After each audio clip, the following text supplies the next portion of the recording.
ہر دور میں حق بھی رہا ہے، ہر دور میں باطل بھی رہا ہے، ہر دور میں سچ بھی رہا ہے، ہر دور میں جھوٹ بھی رہا ہے۔ اگر کسی دور میں نمرود ہوتا ہے تو حضرت ابراہیم علیہ السلام بھی ہوتے ہیں، اگر کسی دور میں فرعون ہوتا ہے تو حضرت موسیٰ علیہ السلام بھی اس کے مقابلے کے لیے ضرور ہوتے ہیں۔ جہاں بھی جھوٹ ہوتا ہے وہاں سچ ضرور ہوتا ہے، اور آج بھی جہاں جہاں پر گمراہ کن افراد موجود ہیں وہاں پر ایسے لوگ بھی موجود ہیں جو عشق رسالت مآب صلی اللہ علیہ وسلم اپنے دل کے اندر رکھتے ہیں۔ لیکن مجھے افسوس سے کہنا پڑتا ہے آج کی ہماری نیو جنریشن کو یہ تو پتہ ہے کہ فلاں سنگر کون ہے، ایکٹر کون ہے، اور اس کے ساتھ ڈانسر کون ہے، ان کو کھانے میں کیا پسند ہے، لباس میں کیا پسند ہے، ان کا پسندیدہ ان کا شہر کون سا ہے، ساری انفارمیشنز ان کے پاس ہیں۔ لیکن اگر نہیں پتہ تو اسلامی ہیروز کا پتہ نہیں، اگر ان کو نہیں پتہ تو مشاہیر اسلام کا پتہ نہیں، اگر ان کو نہیں پتہ تو دشمنان اسلام کا پتہ نہیں۔ مجھے افسوس سے کہنا پڑ رہا ہے آج سوالات یہ کیے جاتے ہیں کہ سلمان رشدی کون ہے، کیا وہ مسلمان تھا، اگر وہ مسلمان تھا تو اس کا جرم کیا ہے، اور اگر وہ نان مسلم تھا تو اس نے کیا کیا؟ تو سنیے، 1947 میں ممبئی میں پیدا ہونے والا یہ بچہ جس کا نام احمد سلمان رکھا گیا، 14 سال کی عمر میں یہ برطانیہ جاتا ہے، تعلیم حاصل کرتا ہے اور تاریخ کے مضمون کے اوپر دسترس حاصل کرتا ہے، اور اس کے بعد ماحول ناسازگار ہونے کی وجہ سے یہ شخص اپنے مذہب کو چینج کر لیتا ہے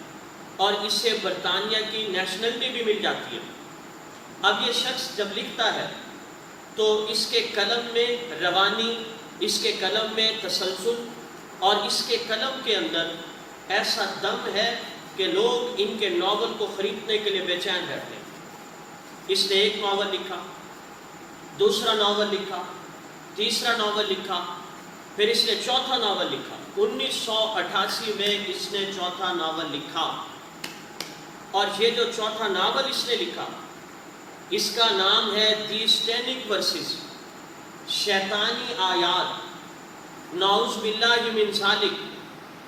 اس کتاب سے اس نے دنیا کو یہ سبق دینے کی کوشش کی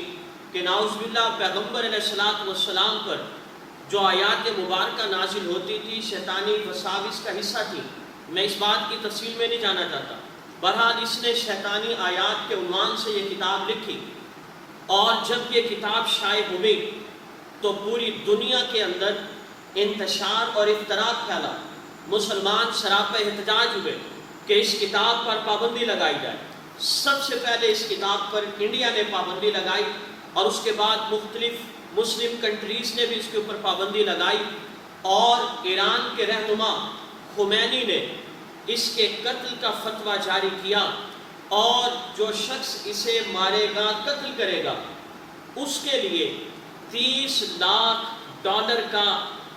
اعلان خمینی نے کیا تھا کہ یہ شخص اگر کوئی اس کو قتل کر دیتا ہے تو اسے $30 لاکھ انعام میں دیا جائے گا۔ اب یہ بات ہے 1988 کی، جب خمینی نے یہ فتویٰ جاری کیا تو اس وقت سے لے کر آج تک یہ احمد سلمان رشدی یہ روپوش رہا، چھپا رہا۔ لیکن آپ نے دیکھا 12 اگست جمعے کے دن یہ شخص ایک فنکشن کے اندر شامل ہے، اور وہ شیتوکوا انسٹیٹیوٹ ہے، وہاں پہ اسے بلایا جاتا ہے، یہ سٹیج کے اوپر پہنچتا ہے،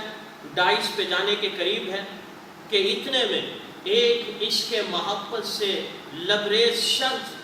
جس کے دل میں اسلام کی محبت تھی، یاد رکھیے اس نے لکھا، اس ملعون نے جو کتاب لکھی وہ کتاب لکھی 1988 میں، لیکن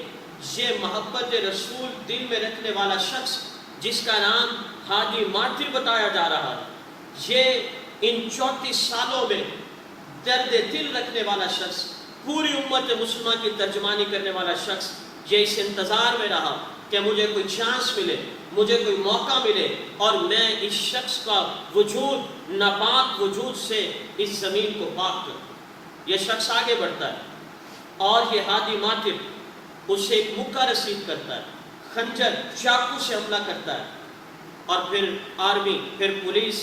اس کی طرف دوڑ پڑتی ہے، گرفتار ہو جاتا ہے۔ اس وقت بتایا یہ جا رہا ہے کہ سلمان رشدی موت و حیات کی کشمکش میں ہے، اور اگر وہ بچ بھی گیا تو اس کی آنکھ ضرور ضائع ہو جائے گی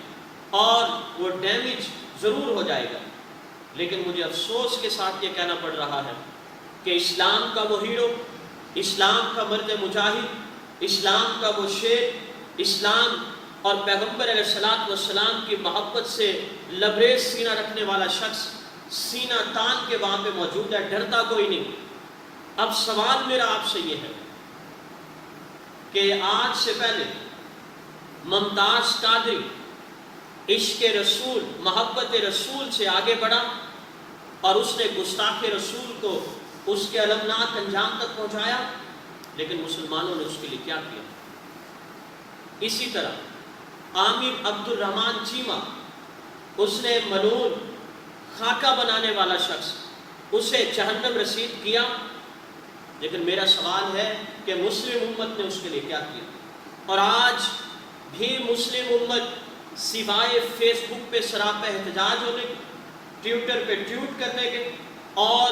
اس کا نام بڑی بڑی فہرستوں میں لکھنے کے علاوہ عملی طور پر اس کی مدد کرنے سے آج بھی قاصر ہے۔ دیکھنا یہ ہے کہ امت مسلمہ آج اپنے اس مرد مجاہد کی کس طرح ہیلپ کرتی ہے اور اس عاشق رسول صلی اللہ علیہ وسلم کا تحفظ اور حفاظت کیسے کرتی ہے۔